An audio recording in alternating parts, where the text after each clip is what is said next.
우리 함께 나눌 말씀은 요한복음 2장 13절에서 25절입니다. 요한복음 2장 13절에서 25절입니다. 요한복음 2장 13절에서 25절. 우리 다 찾으신 줄 알고 합독하겠습니다. 유대인의 유월절이 가까운지라 예수께서 예루살렘으로 올라가셨더니 성전 안에서 소와 양과 비둘기 파는 사람들과 돈 바꾸는 사람들이 앉아있는 것을 보시고 녹근으로 채찍을 만드사 양이나 소를 다 성전에서 내쫓으시고 돈 바꾸는 사람들의 돈을 쏟으시며 상을 엎으시고 비둘기 파는 사람들에게 이르시되 이것을 여기서 가져가라. 내 아버지의 집으로 장사하는 집을 만들지 말라 하시니 제자들이 성경 말씀에 주의 전을 사모하는 열심히 나를 삼키리라 한 것을 기억하더라. 이에 유대인들이 대답하여 예수께 말하기를 내가 이런 일을 행하니 무슨 표적을 우리에게 보이겠느냐. 예수께서 대답하여 이르시되 너희가 이 성전을 헐라 내가 사흘 동안에 일으키리라. 유대인들이 이르되 이 성전은 46년 동안 지었거늘 내가 3일 동안에 일으키겠느냐 하더라. 그러나 예수는 성전된 자기 육체를 가리켜 말씀하신 것이라. 죽은 자 가운데서 살아나신 후에야 제자들이 이 말씀하신 것을 기억하고 성경과 예수께서 하신 말씀을 믿었더라. 6월절에 예수께서 예루살렘에 계시니 많은 사람이 그의 행하시는 표적을 보고 그의 이름을 믿었으나 예수는 그의 몸을 그들에게 의탁하지 아니하셨으니 이는 친히 모든 사람을 아시며 또 사람에 대하여 누구의 증언도 받으실 필요가 없었으니 이는 그가 친히 사람의 속에 있는 것을 아셨음이니라. 아멘. 네, 제가 찬양을 참 잘 안 돼가지고 하나님께 기도를 했어요. 세 가지를 두고 기도를 했습니다. 찬양을 좀 잘하게 해주십시오. 그랬는데 하나님이 뭐라고 그러셨냐면은 네 은혜가 족하다 그러시더라고요. 그리고 두 번째는 발음이 정확하지 않은데 좀 발음을 좀 정확하게 해주십시오. 그리고 세 번째는 동작이 좀 산만한데 좀 바로 잡아 주십시오. 그런데 두 가지는 응답을 해주셨는데 찬양하는 거는 네 은혜가 족하다라고 그러시더라고요. 예, 아마 은사를 주시지 않은 것 같아요. 좀 이해를 좀 해주시고요. 우리는 지난번에 요한복음 1장의 말씀인 말씀이 육신이 되어 생명의 빛으로 이 땅에 오신 예수 그리스도에 대한 말씀을 같이 나눴습니다. 이어서 오늘은 요한복음 2장 말씀을 나누어 보고자 합니다. 요한복음 2장은 두 가지 특별한 사건을 기록하고 있습니다. 먼저 물을 포도주로 만드신 표적을 행하신 그 가나의 혼인잔치, 두 번째는 성전 청결 사건을 기록하고 있습니다. 먼저 이 두 이야기의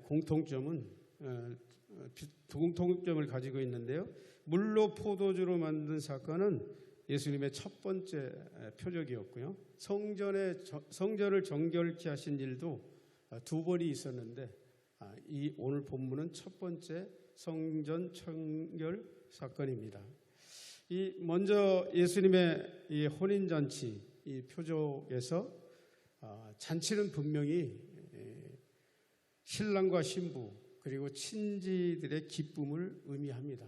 그래서 그러나 혼인잔치의 이 상황적 의미, 그러니까 이때의 상황은 잔치집이 분명하지만 우리가 잘 아시는 아가서에서 신랑이 예수님이시고 신부가 성도인 것처럼 이 표적의 내면적이고 계시적인 의미를 보면 신랑은 예수 그리스도시며 신부는 성도들인 우리들을 의미한다고 할 수 있습니다.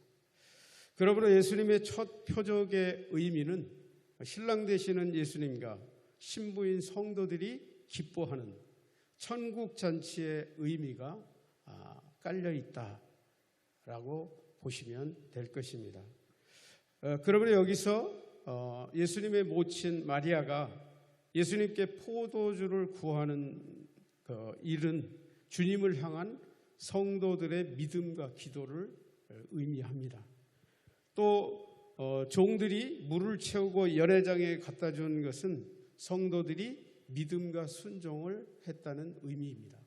그리고 이어서 결국 물을 포도주로 바꾸어 주신 이 결과는 우리의 기도를 응답해 주신 좋으신 하나님의 의미가 담겨져 있는 것이죠. 우리가 알듯이 교회는 하나님을 향한 믿음을 근간으로 세워졌습니다.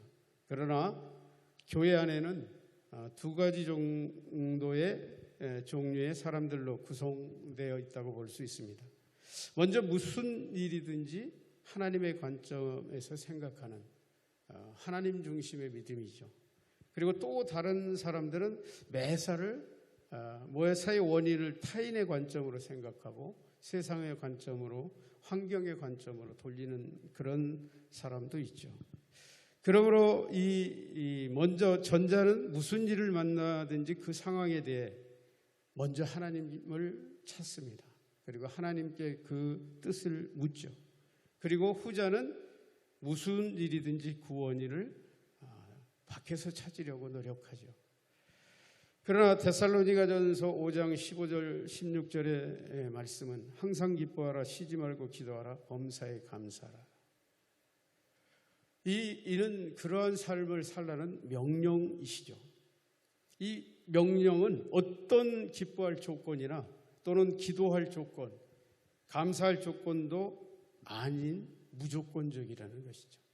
무조건 기뻐하고 항상 기도하고 무조건 감사하는. 그래서 제가 두 종류의 사람을 열거를 했는데 이 모든 원인을 밖에서 찾는 사람은 불신앙자라고 할 수 있죠. 왜? 이 말씀을 거역하는 것이 되기 때문에. 항상 기뻐하라, 쉬지 말고 기도하라, 범사에 감사하라. 이게 하나님의 명령이라면 매사를 불평하는 것은 불순종이라고 말해도 과언이 아니죠. 왜 그럴까요? 이 사람의 시야는 이 세상을 하나님이 주관하시는 게 아니라 세상이 주관한다고 생각하는 거예요. 그래서 세상을 탓하는 거죠. 그래서 불신앙일 수밖에 없는 겁니다. 그러나 이 후자는 하나님이 세상을 통치한다고 믿는 거예요. 그래서 모든 일의 원인과 그 모든 과정을 하나님이 주관하신다고 믿기 때문에 항상 기뻐할 수 있는 거예요. 그리고 쉬지 않고 기도할 수 있는 거예요. 그리고 이 범사에 감사할 수 있는 것이죠. 이것이 원래 하나님에 대한 믿음의 개념입니다. 우리는 세상을 믿지 않습니다. 사람을 믿지도 않습니다. 하나님을 믿는 것이죠. 그래서 오늘 항상 기뻐하고 쉬지 않고 기도하고 범사에 감사할 수 있는 것이죠. 그렇습니다.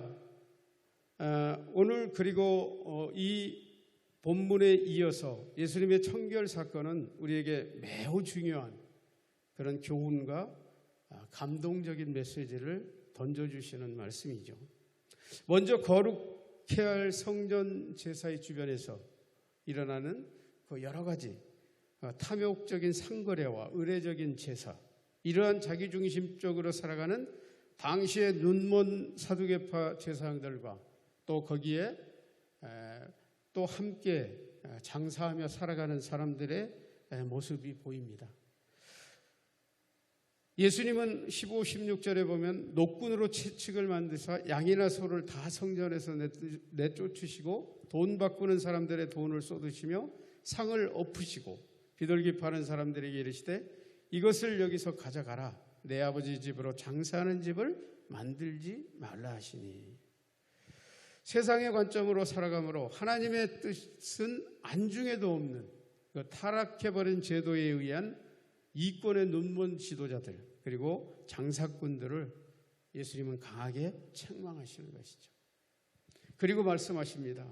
이 성전을 헐라 내가 3일 만에 다시 일으키리라. 이 말씀은 어떻게 들립니까? 이 말씀은 너희의 타락한 예배와 너희의 신앙을 벗어버리라. 그리고 신령과 진정한 예배자로 거듭나라 라는 음성으로 들리지 않습니까? 예수님은 이 복음 시대 예배에 대해서 우리 여러분 잘 아시는 요한복음 4장 21절에 이렇게 말씀하십니다. 예수께서 이르시되 여자여 내 말을 믿으라. 이 산에서도 말고 예루살렘에도 말고 너희가 아버지께 예배할 때가 이르리라. 이것은 상당히 그 당시에로서는 혁명적인 말씀이죠. 반드시 예루살렘 성전에서 예배 드려야 되는데 예수님은 그렇지 않다고 말씀하신 것이기 때문이죠. 오늘 본문에서 이 시대적 의미는 예루살렘 성전 중심의 의례적인 예배의 배경입니다.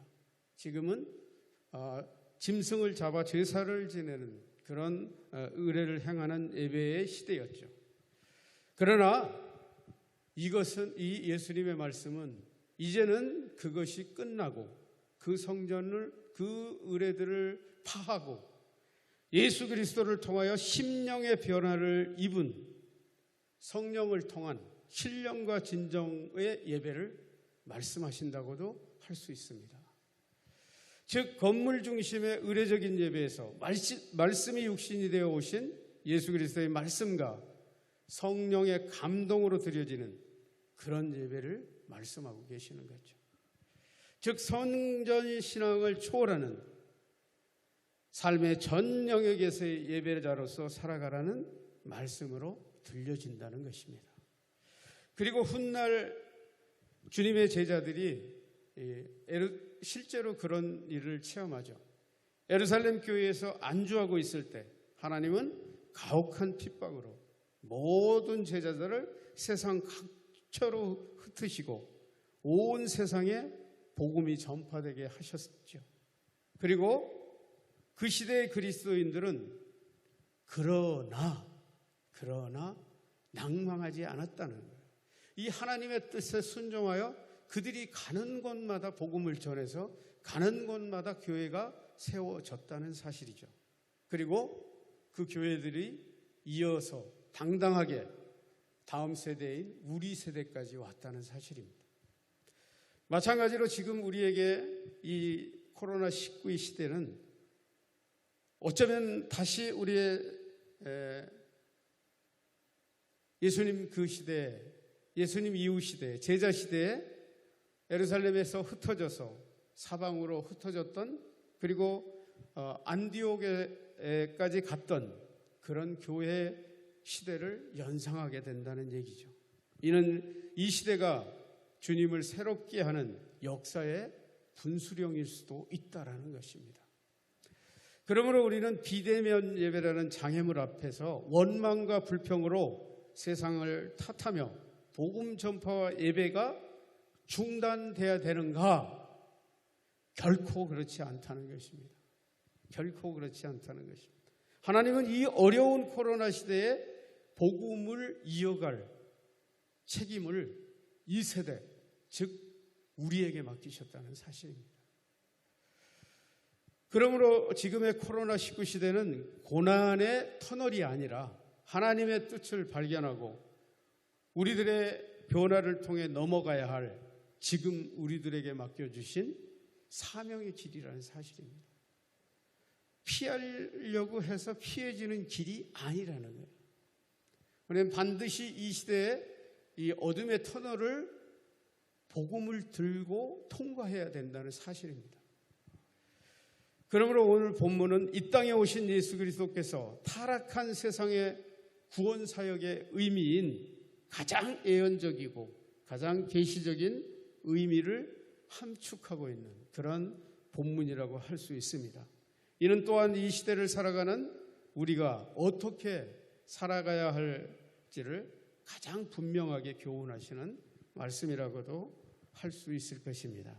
저는 오늘 이 본문을 통해서 성전을 정결케 하신 예수님이라는 제목으로 이 코로나19 시대에 우리에게 주신 사명적 의미를 발견하고자 합니다.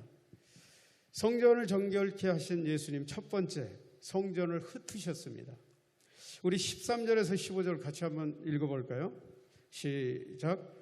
유대인의 유월절이 가까운지라 예수께서 예루살렘으로 올라가셨더니 성전 안에서 소와 양과 비둘기 파는 사람들과 돈 바꾸는 사람들이 앉아있는 것을 보시고 노끈으로 채찍을 만드사 양이나 소를 다 성전에서 내쫓으시고 돈 바꾸는 사람들의 돈을 쏟으시며 상을 엎으시고. 예배를 파는 사람들, 예배를 사는 사람들을 향해서, 그리고 재물의 그 재물들의 일상적인 거래를 쏟아버리셨다, 이렇게 말합니다. 탐욕적인 이익을 위한 예배, 축복의 목적이 되어버린 예배, 재물과 교회를 함께 섬기려는 이중적인 예배, 이러한 예배가 이 당시의 예배였다는 것이죠. 이것은 마치 이사야 시대의 예배와 비슷한 것 같습니다. 이사야 1장 13절을 보면 이렇게 말하죠. 헛된 재물을 다시 가져오지 말라. 분향은 내가 가증히 여기는 바요. 월삭과 안식일과 대회로 모이는 것도 그러하니 성회와 아울러 악을 행하는 것을 내가 견디지 못하겠노라. 자신의 목적만을 위한 이기적이고 의례적인 제사에 대해 하나님은 견딜 수 없다고 말씀하시는 거죠. 여러분, 이것이 우리의 예배의 일체죠. 교회에서 드려지는 예배, 성전에서 드려지는 제사 굉장히 중요하지만 더 중요한 것은 삶이라는 것이죠. 삶이 받쳐주지 않는 예배는 하나님이 견딜 수 없다는 거예요. 받으실 수가 없다는 거죠. 어쩌면 이 말씀은 코로나19라는 이 시대의 우리들의 신앙의 모습을 돌아보게 한다는 사실입니다. 이익을 추구하려는 신앙, 축복을 목적으로 하는 신앙, 하나님을 섬기고 돈을 섬기는 이중적인 신앙, 그 신앙을 지금 헐어버리라고 말씀하시는 것이죠. 이 예수님의 음성은 바로 그런 음성으로 들려줘야 할 것입니다. 사랑하는 여러분, 고난의 유익은 스스로는 깨닫지 못하는 자기 자신의 잘못들을 발견하게 되는 것이죠. 고난을 통해서 발견하게 됩니다. 그리고 그 발견한 길에서 돌아서는 것이 고난의 유익입니다. 사랑하는 여러분, 우리는 코로나19라는 어려움을 통해서 성전을 흩어버리신 주님의 뜻을 따라 우리 각자가 의례적인 자기 자신들의 신앙이 없는지 돌아보고 또 그런 것들을 벗어버리고 더 정직하고 더 순결하고 더 희생하고 더 겸손한 신앙인으로 거듭나야 한다는 사실입니다. 여러분, 우리가 코로나19를 통해서 예배의 갈급함을 아마 체험하셨을 겁니다. 그 갈급함으로 우리가 돌아가야 한다는 사실입니다. 그것이 우리의 축복이라는 사실이에요. 그래서 이 고난은 우리에게 결코 무익한 것이 아니라 우리를 새롭게 하시는 하나님의 역사라는 사실입니다. 성전을 정결케 하신 예수님, 두 번째입니다. 성전을 예수님은 정결케 하셨죠. 우리 16, 17절도 같이 한번 읽어볼까요? 시작. 비둘기를 파는 사람들에게 이르시되 이것을 여기서 가져가라. 내 아버지 집으로 장사하는 집을 만들지 말라 하시니 제자들이 성경 말씀에 주의 전을 사모할 열심히 나를 삼키리라 한 것을 기억하더라. 사실 이 성전에서 짐승을 파는 일은 당시의 성전법에 비추어서 합법적인 일이었습니다. 당시 성전은 온 땅에서 유대인들이 제사를 드리러 찾아오는 그런 곳이었죠. 그러므로 먼 곳에서 온 사람들은 짐승을 끌고 올 수 없었죠. 그래서 돈으로 가져와서 이 예루살렘 근동 성전에 와서 그 제물로 드릴 짐승을 사서 제사를 드렸던 것입니다. 그래서 그들의 상업 활동은 매우 정당했던 것이에요. 그리고 무엇보다도 이 대제사장 인정하고 그 당시에 이 성전에 관리하는 분들이 인정하는 정당한 그런 상업 행위였었죠. 그러나 사랑하는 여러분, 예배는 사람의 편의를 위한 것이 아니라는 사실입니다. 오직 하나님의 영광을 위해서 드려지는 것이죠. 더구나 오늘 이 예수 그리스도의 몸된 성전, 즉 교회는 어떻습니까? 누구든지 예배할 수 있는 곳이죠. 그렇습니다. 그러므로 누구든지 그 예배를 방해할 수 없다는 사실이에요. 그런데 이 사람들이 지금 짐승을 사고 파는 장소가 이방인들이 예배를 드렸던 이방인의 뜰이라는 그 예배 장소였죠. 그렇지만 이 이방인의 뜰에 이 당시의 실세들이었죠. 사두개파 대제사장들과 유대인들이 그곳에서 장사를 하도록 허락을 했던 것이죠. 여러분, 사두개파하고 많이 나오죠. 이 사두개파는 바로 사독의 후손들이라고 보시면 됩니다. 이 다윗 시대에 두 제사장이 있었죠. 사독과 아히멜렉이죠. 근데 그 한 사람은 누구예요? 거기 솔로몬이 왕이 될 때 그 아도니아 편을 들었다가 쫓겨납니다. 그 쫓겨나서 아나도스로 내려가죠. 이 사람들은 그래서 그때서부터 비주류로 이 성경에서 사라집니다. 그리고 어디서 나오냐면 나중에 에레미야가 거기서 나옵니다. 에레미야를 소개할 때 아나도 사람이라고 그러죠. 바로 그 아나도 사람이었죠. 그래서 이 사독파들 대제사장들의 대부분이 사독파였고요. 이들이 실세였습니다. 그래서 그들에게 허락을 받고 장사하는 것이었죠. 분명한 것은 우리 성전은 예배를 위한 것으로 이 제사장들이나 서기관들의 특권이 아니었다는 사실입니다. 이는 이 시대의 교회도 마찬가지죠. 교회 예배도 목사, 전도사, 장로, 권사, 집사 어떤 직분의 권리를 특권하지 않습니다. 오직 교회의 머리 대신 예수 그리스도의 몸된 교회였어요. 각자의 역할을 따라 섬기고 예배하는 공동체이기 때문이죠. 사랑하는 여러분, 그러므로 교회에서 이 예배의 최고의 VIP는 누굴까요? 우리 교회가 최고로 섬겨야 될 VIP는 누굴까요? 불신자들입니다. 불신자들이 최고위층에 있는 우리가 섬겨야 할 대상입니다. 그 다음이 초신자, 어린 신자 이렇게 되겠죠. 그래서 우리는 착각을 해요. 불신자는 적으로 생각합니다. 아닙니다. 불신자들은 우리가 영업을 해야 할 영업 대상이라는 거예요. 회사로 말하는. 그렇습니다. 즉 이 유대인들이 다 무시했던 이방인의 뜰은 결코 예배에서 무시될 수 없는 것이죠. 그런데 지금 이 대상들은 그 이방인의 뜰에서 장사판을 벌이고 있었다는 얘기죠. 그렇습니다. 우리의 교회의 직분은 높을수록 더 많이 섬기는 거예요.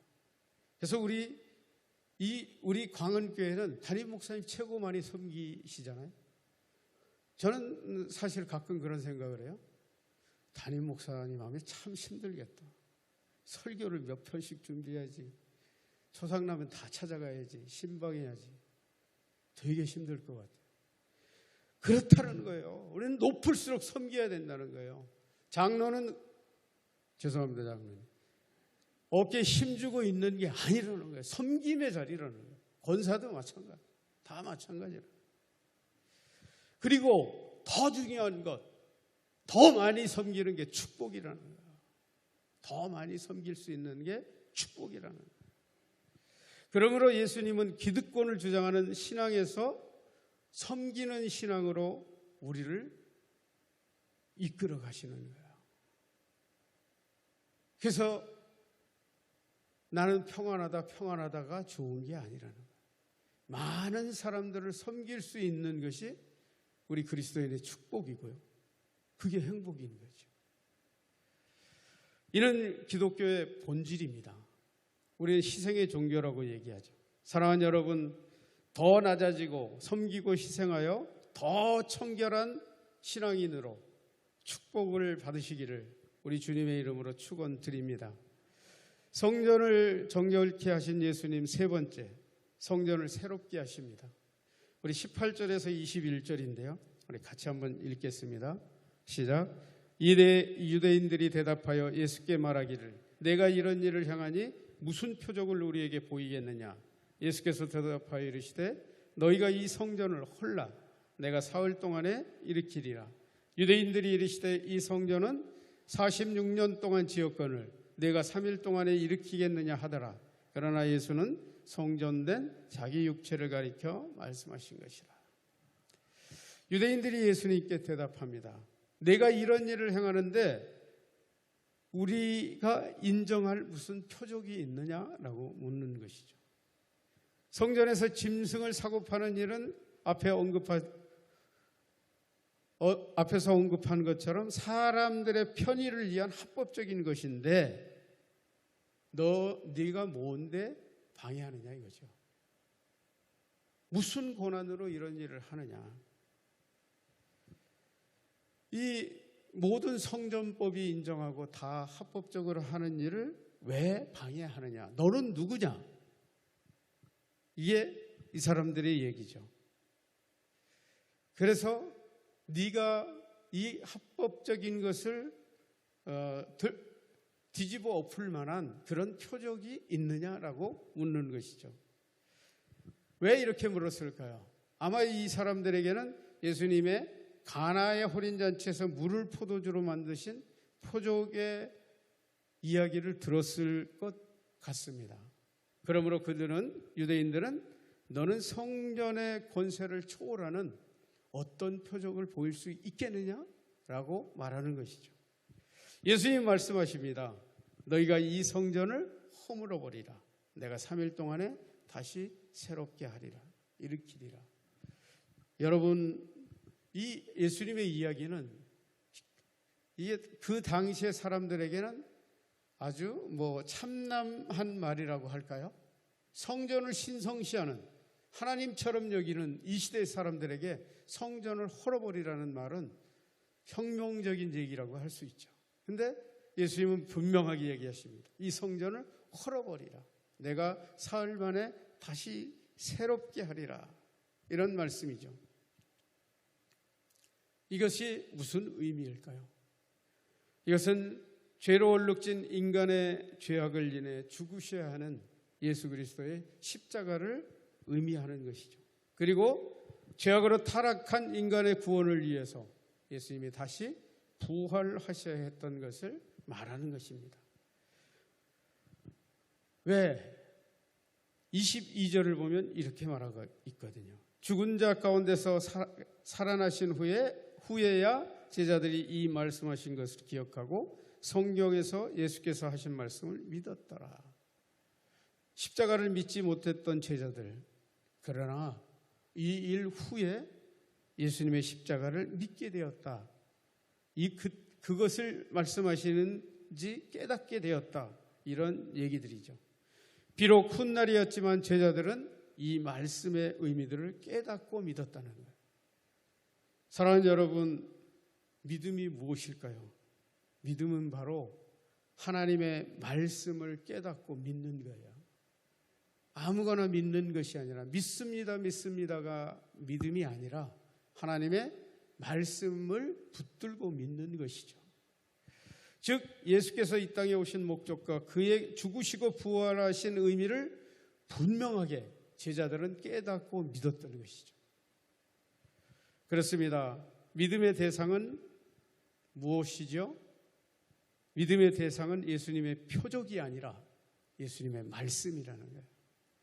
우리는 표적을 믿는 자가 아니라 말씀을 믿는 자들이죠. 그러나 20절에서 유대인들은 반문합니다. 이 성전은 46년 동안 지었는데 내가 3일 동안 일으키겠느냐? 예수님을 믿지 못해 표적을 구하는 유대인들, 이 유대인들에게 말씀을 믿지 못하는 것은 어쩌면 당연한 것인지 모르겠어요. 당연한 것일 것입니다. 유대인의 관점으로는 결코 예수님을 믿을 수 없어요. 그러나 23절을 보면은 이렇게 되어 있습니다. 23절 우리 같이 한번 읽을까요? 시작. 6월절 예수께서 예루살렘에 계시니 많은 사람이 그 행하시는 표적을 보고 그 이름을 믿었으나, 많은 사람들의 믿음이 구원의 증표인 예수 그리스도가 아니라 예수 그리스도께서 행하신 표적이었다는 사실입니다. 여러분, 이거 잘 아셔야 됩니다. 예수님 시대에 예수님을 따르던 수만 명까지 이르는 그런 군중들이 있었죠. 그런 군중들이 있었습니다. 그러나 예수님께서 죽으실 것과 이 십자가에 달리실 이런 일들을 말씀하셨을 때 다 떠나갑니다. 얼마큼 떠나갔냐고요? 제자들만 남기고 다 떠나갔습니다. 여기서 있죠. 여기서 엄청난 알곡과 쭉정이가 분리되는 거예요. 예수님을 끝까지 따르는 사람은 제자들이고요, 물러간 사람들은 무리였다는 거예요. 그래서 무리와 제자는 다르다는 거예요. 이 기적을 보고 따랐던 사람들은 무리들이고요, 하나님의 말씀, 예수 그리스도의 말씀을 따랐던 사람들이 제자라는 거예요.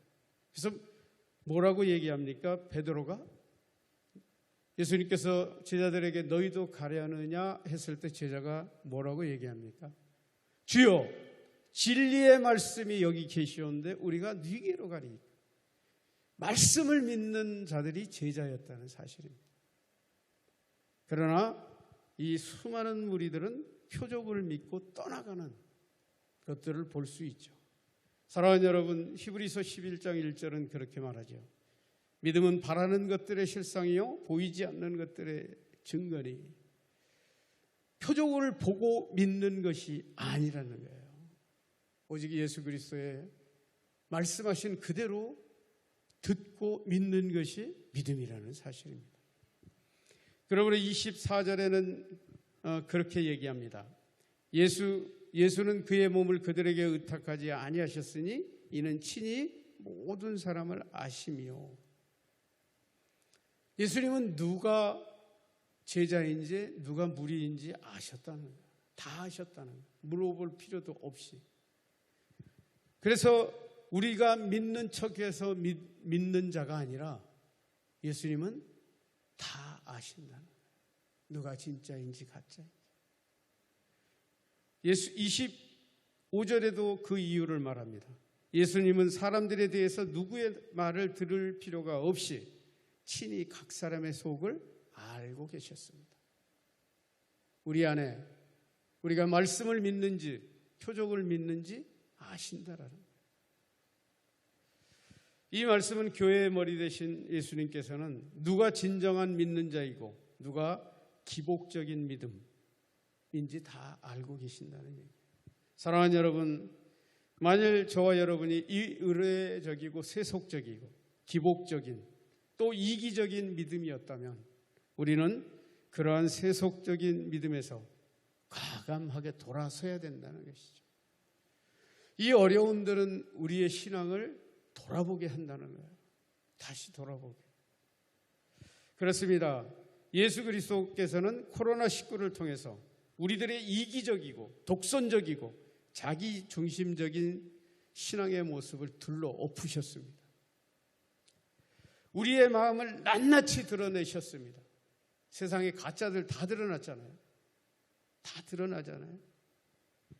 그러므로 지금 우리의 모습이 과연 세상을 위해 자기 목숨을 바치신 예수님의 뜻에 합당하는 것인지, 아니면 세상을 위한 희생의 증표이신 예수님의 십자가를 조롱거리로 만드는 것인지, 우리는 다시 한번 이 코로나 시대에 살펴보아야 된다는 것이죠. 세상은 교회를 손가락질하는 거 맞습니다. 교회를 비방하는 거 맞습니다. 예수님 시대도 그랬기 때문에. 그러나 그럼에도 불구하고 우리는 거룩하게 살아가는 백성들이죠. 우리는 나의 윤리 도덕을 위해서 그렇게 사는 자들이 아닙니다. 무엇 때문에? 하나님의 영광을 위해서. 하나님의 영광을 위해서 그렇게 살아가는 자들인 것이죠. 우리의 기분대로 살지 않는 이유가 무엇입니까? 하나님의 영광을 위해서. 그리하면 예수 그리스도는 우리를 정결케 하시고 우리를 새롭게 하실 겁니다. 우리는 이미 그런 어떤 분들은 그렇게 새롭게 자기 마음을 정결하게 하시고 새로운 각오로 다시 대면 예배가 이루어질지라도 신령과 진정으로 예배드리는 그런 분들로 거듭나신 것이고요. 그렇지 않은 분들은 또다시 제자리로 가겠죠. 그렇습니다. 성경 누가복음 12장 56절은 이렇게 말합니다. 외식하는 자여, 너희가 천지의 기상은 분간할 줄 알면서 어찌 이 시대는 분간하지 못하느냐. 마태복음 16장 3절도 그렇게 말합니다. 아침에 하늘이 붉고 흐리면 오늘은 날이 굳겠다 하나니 너희가 날씨는 분별할 줄 알면서 시대의 표적은 분별할 수 없느냐. 코로나 괴롭고 힘든 시간들이었죠. 그러나 우연이 아니라는 거예요. 하나님이 이 세상을 이끌어 가신다면 그 속에는 하나님의 뜻이 있다는 거예요. 그것을 믿는 것이 믿음이에요. 그러나 이 일은 세상으로부터 이루어진 일이라고 생각한다면 우리는 불신앙자인 거예요. 왜? 역사의 주관은 하나님께 있기 때문이죠. 우리는 어떤 환경 속에서 기뻐하고 감사할 수 있는 이유가 바로 거기 있죠. 하나님이 통치자이시기 때문에. 우리는 이 시대를 바르게 분별하는 것, 하나님이 우리에게 주신 과제요, 우리의 몫이라는 사실입니다. 우리는 말씀과 성령을 따라 이 시대를 분별하고 담대하게 주님을 따라 나아가야 된다는 거예요. 정체할 수 없다라는 얘기죠. 그렇습니다. 성도들이 모여서 함께 예배드리는 것, 가장 감동적인 예배입니다. 그거보다 더 좋은 예배가 어디 있겠습니까? 그러나 지금의 코로나19 시대처럼 그럴 수 없는 환경일지라도 우리는 하나님을 예배하는 자들이라는 사실은 변하지 않는다는 사실입니다. 모르겠습니다. 저는 코로나19 시작하고 지금까지 기도했어요. 그 전에 안 하던 기도했어요. 여러분들은 모르시겠지만 매일 몇 달을 12시에 교회에 나와서 기도했어요. 2시까지. 그럴 이유도 없었어요. 그러나 기도할 때라고 저는 믿었어요. 그렇다는 거예요. 우리는 하나님을 향한 예배는 코로나19라고 중단돼서는 안 된다는 거예요. 우리의 신앙이 중단돼서도 안 된다는 거예요. 교회를 나가지 못하면은 집에서 더 많이 기도하고 더 깨어 있어야 된다는 거예요.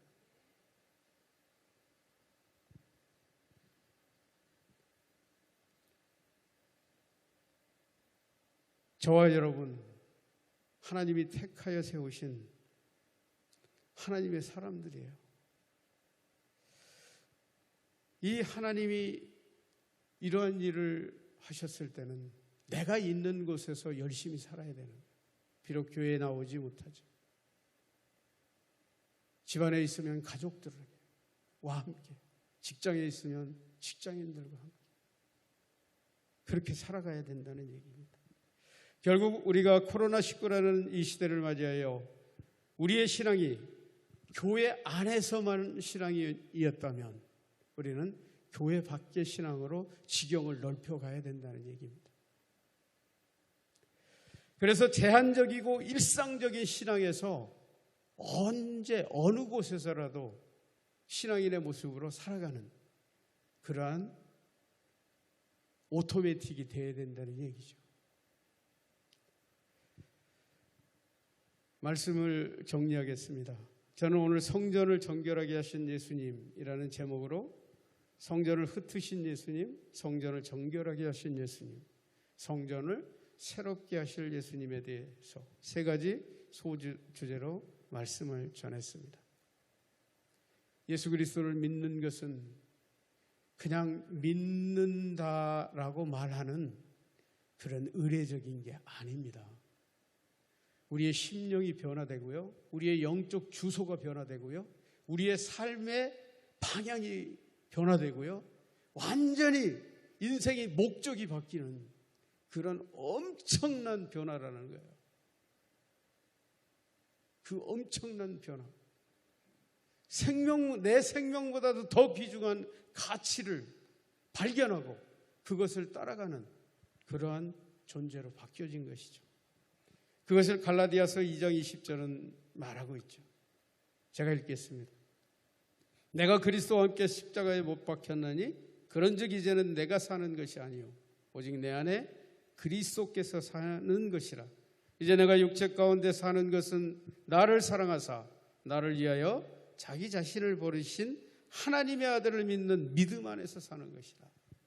우리는 믿음 안에서 산다는 것은 바로 이 앞에 있는 그리스도와 함께 십자가에 못 박힌 것이고 내 안에 그리스도께서 사신 것이고 이제 내 삶이 목적이 되신 것이라는 사실입니다.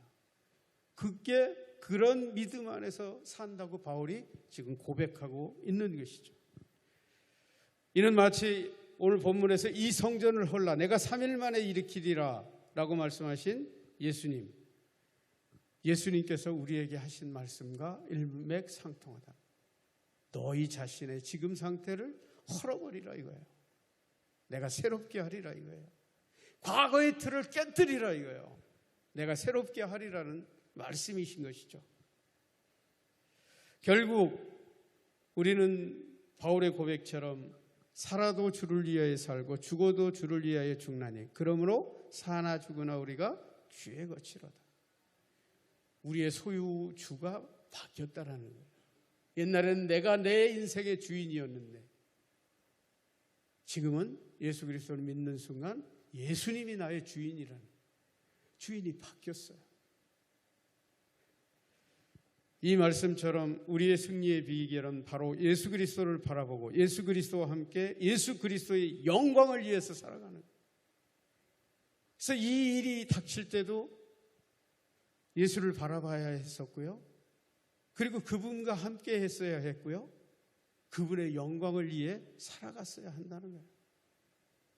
그것이 이 어려운 시대를 이겨나가는 우리를 향하신 하나님의 뜻이라는 거예요.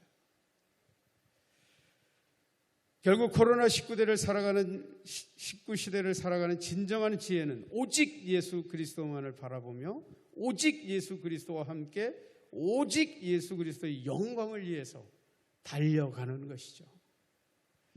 사랑하는 여러분 모두가 위대한 믿음의 다름박질로 우리의 모든 것을 아시는 예수 그리스도로부터 착하고 충성된 종이라는 칭찬을 받으시기를 우리 주님의 이름으로 축원드립니다.